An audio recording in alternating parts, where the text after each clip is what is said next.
O capítulo 16 de Atos, ele mostra uma ação assim poderosa do Espírito Santo, todo uma gama, um raio, né, de alcance que o Espírito Santo ele proporciona na vida da igreja, sempre tendo em vista que nós somos igreja. Começa aqui a segunda viagem missionária de Paulo. Agora ele já não está com Barnabé, ele já está com Silas. E eles saíram, né? E diz o verso de número 5 que a igreja era fortalecida na fé e crescia em número a cada dia. Então, uma das ações do Espírito Santo através da igreja é essa coisa interna, né, fortalecendo os que estão e alcançando os que precisam ser alcançados, né?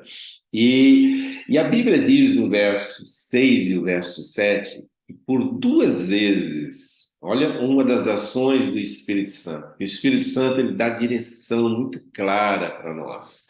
O Espírito Santo, muitas vezes, ele é sutil. A Bíblia não diz aqui como o Espírito Santo impediu Paulo de pregar na Ásia, como o Espírito Santo impediu Paulo de chegar ou de entrar em Bitínia, dois destinos totalmente diferentes, duas situações totalmente diferentes, mas que o Espírito Santo trouxe uma orientação, uma instrução para Paulo de uma maneira muito clara. Não sei se através de uma visão, através de uma profecia proferida por alguns dos que estavam com ele, não sei se através de uma palavra de conhecimento ou de revelação, mas a Bíblia diz, tanto no verso de número 6, tanto no verso de número 7, que o Espírito Santo disse: olha, por aqui não, por aqui não. Olha que coisa interessante como o Espírito Santo, ele não nos deixa confuso, não o Espírito Santo. O homem, os nossos interesses, a circunstância, o diabo pode nos confundir, mas o Espírito Santo não. E a Bíblia diz no verso de número 9 que agora ele teve uma visão. Ou seja, olha a ação do Espírito Santo. No verso 6, ele dá uma instrução, no verso 7, ele dá outra instrução, e agora no verso de número 9, ele dá uma instrução de uma maneira muito clara. Diz a Bíblia que ele teve uma visão. Paulo, durante a noite, teve uma visão no qual um homem da Macedônia estava em pé e suplicava: passe a Macedônia e nos ajude. Olha só que coisa interessante. Porque muitas vezes a gente fica sem saber o que fazer, para onde ir, como fazer, quando fazer, de que forma.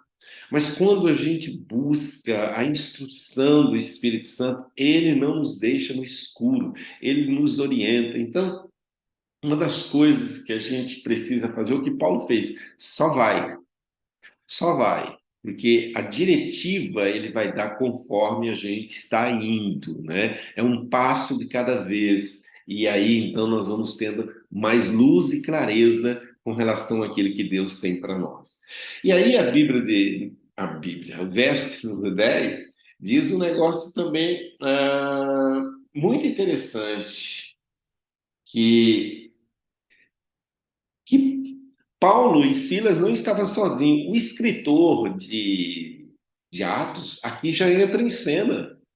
É, o Lucas. A Bíblia diz que depois que Paulo teve essa visão, preparamos-nos imediatamente para partir, concluindo que Deus nos tinha chamado para lhes pregar o Evangelho.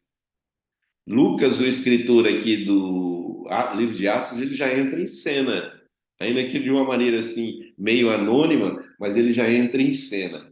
Agora, a partir do verso de número 11, a gente começa a observar como o Espírito Santo ele deseja alcançar todos os perdidos. Muitas vezes a nossa visão, nosso foco fica só dentro de casa, dentro da igreja, mas nós precisamos nos permitir abrir para alcançar os mais diversos perfis de pessoas que precisam ser alcançadas pelo poder de Deus. Um dia o Evangelho nos alcançou e agora cabe a nós realmente não ficarmos ali tão preocupados, né, com aquilo que está acontecendo dentro de casa, que precisa, que não precisa, e dar uma olhadinha para fora, porque tem muitas pessoas não precisando de necessidades, tendo necessidades básicas, mas tendo necessidades de vida que muda o destino, necessidade de salvação, porque um dia eu e você, nós estávamos perdidos, estávamos indo para o inferno, mas alguém não nos trouxe uma cesta básica, não nos trouxe um pagamento de uma conta, de uma dívida que a gente tinha, mas nos trouxe uma palavra, nos trouxe uma pessoa, nos trouxe uma direção que mudou o nosso destino. E aqui a gente observa o alcance do Espírito Santo nos mais diversos segmentos da sociedade. A Bíblia diz, no verso de número 12, que eles chegaram, no verso 13, eles chegaram em Filipos, na Macedônia. E é interessante, aqui não está escrito, por que que eles tiveram que pregar na beira do rio? Diz o verso de número 13. A Bíblia diz que no sábado, saindo da cidade, fomos para a beira do rio, porque eles não poderiam pregar na cidade. Havia uma inscrição nos arcos de Filipos que diziam que dentro da área da cidade ninguém poderia orar, ninguém poderia pregar, né? Trazer outros ritos religiosos.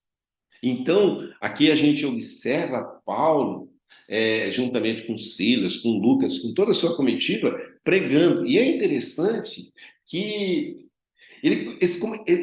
os primeiros discípulos deles foram mulheres. Olha que coisa interessante. Olha que são as mulheres que muitas vezes são as chaves para entrar dentro de uma sociedade, dentro de um contexto. Olhando para a Bíblia, você observa isso, que elas estavam reunidas ali. E aí uma mulher temente a Deus chamada Lídia, olha só a posição social dessa mulher. O evangelho quer alcançar as pessoas que têm e que ocupam uma posição social alta. Essa mulher não era uma mulher qualquer. A Bíblia diz que ela era uma empreendedora, ela era vendedora de tecido de púrpura, que não era qualquer coisa, era tipo, ela vendia, vamos dizer hoje, algo fino, algo requintado, algo que só as pessoas com grande poder aquisitivo tinham acesso. Então, ela era uma pessoa de influência na sociedade. Economicamente, ela era uma pessoa que tinha recursos, tinha posses, mas não tinha salvação. Aí ela é alcançada pelo poder do Espírito Santo através da pregação de Paulo. E a Bíblia diz, olha que coisa interessante, que aqui ela é batizada, eles têm uma experiência com Deus, e a partir do verso 16 ao verso 18, o Espírito Santo alcança uma outra mulher. Já não é no outro extremo. Essa já não era uma mulher da sociedade, essa era uma mulher escrava, possessa de espíritos imundos. Olha que coisa interessante. Diz a Bíblia que eles foram para o lugar de oração e encontraram uma escrava que tinha um espírito, a qual predizia o futuro. E ela dava lucro para os seus donos, os seus senhores. Olha que coisa interessante. Essa mulher foi alcançada, essa mulher foi liberta. O Espírito Santo quer alcançar não apenas as pessoas que ocupam alta posição na sociedade, mas aquelas pessoas as quais ninguém vê, ninguém convida para a igreja. E quando elas chegam na igreja, as pessoas torcem o nariz, que às vezes elas não estão apenas sujas, elas não estão sujas, mas muitas vezes elas estão com as argolas na orelha, elas estão com as tatuagens no corpo, e aí a gente olha assim com aquele olhar assim de superioridade e dizendo assim, nossa, o que essa pessoa está fazendo aqui? Isso não é o lugar dela, mas o lugar aonde o Senhor reúne o seu povo, é o lugar aonde todos têm que ter acesso, aonde eu e você, que somos portadores das boas novas e do Espírito Santo, tenhamos que ter esse olhar, mas não apenas um olhar, mas um coração generoso para compartilhar aquilo que o Espírito Santo tem nos dado. É isso que Paulo faz. Mesmo correndo risco, porque a Bíblia diz que depois eles foram presos, eles levaram um couro, foram humilhados.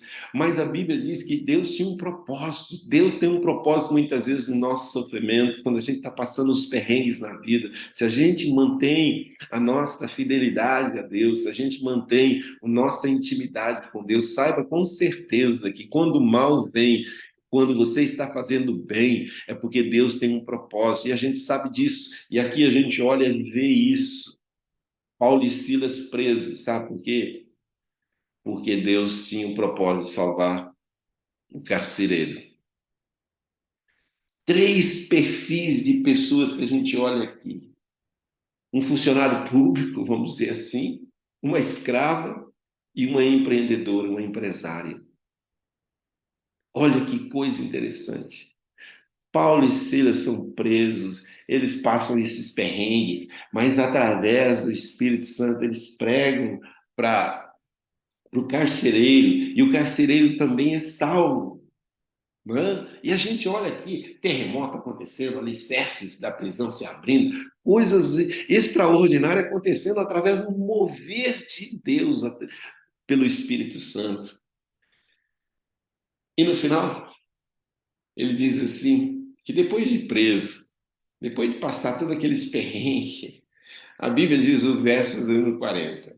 Depois de saírem da prisão, Paulo e Silas foram à casa de Lídia, onde se encontraram com os irmãos e os encorajaram. Encorajaram. Quem tem o Espírito Santo de Deus sempre tem uma palavra de encorajamento, de direcionamento, de força para as pessoas. Queridos, como aplicamos tudo isso, né? Esse baú de conteúdo, de informação na nossa vida? Eu não sei como você está vivendo esse tempo, talvez precisando de direção, porque você não sabe para onde vai, não sabe o que fazer nesse determinado momento da vida. O Espírito Santo dá direção. Talvez precisando de foco, saiba que um dos focos que a gente não pode perder de vista é que todos nós somos chamados para alcançar os perdidos, compartilhar as boas novas para aqueles que não conhecem. Não importa se a gente tem acesso às Lídias da vida, ou às escravas da vida, ou aos carcereiros da vida, aonde a gente estiver, a gente tem que liberar aquilo que há dentro de nós, compartilhar aquilo que um dia foi compartilhado a nós, para que as pessoas sejam salvas, libertas e curadas. Lídia foi liberta, talvez da ignorância, da religiosidade. A escrava foi liberta de um espírito maligno. O carcereiro foi liberto de todo aquele sistema que o enclausurava junto aos prisioneiros. Ele é salvo. E não apenas ele, mas toda a sua casa. Deus quer fazer algo extraordinário nesse tempo, queridos, através da minha vida, através da sua vida, através das nossas vidas. E a gente observa que ninguém alcança todos sozinho, mas todos reunidos a gente pode alcançar muitos, muitos. E é isso que Deus deseja para nós. Quero orar nessa hora. Pai, nós louvamos o teu nome pela tua palavra. Palavra essa que mostra que o teu Espírito Santo, ele é totalmente suficiente para nos dar razão para viver, para dar direção para as nossas vidas, para nos capacitar a ir além, para nos capacitar a suportar muitas vezes as injustiças, as situações de contrariedade. O Espírito Santo nos dá poder para curar os enfermos, libertar os cativos. Então, vem, Espírito Santo. Que essas verdades contidas nesse capítulo 16 sejam verdades vivenciadas por cada um de nós nesse dia, nesse tempo, e possamos fazer a diferença. Então, vem, Espírito Santo, glorifica o nome do Pai, glorifica o nome do Filho, glorifica o seu nome em nós e através de nós. Senhor, nós queremos declarar graça, favor, fluindo através de cada um de nós.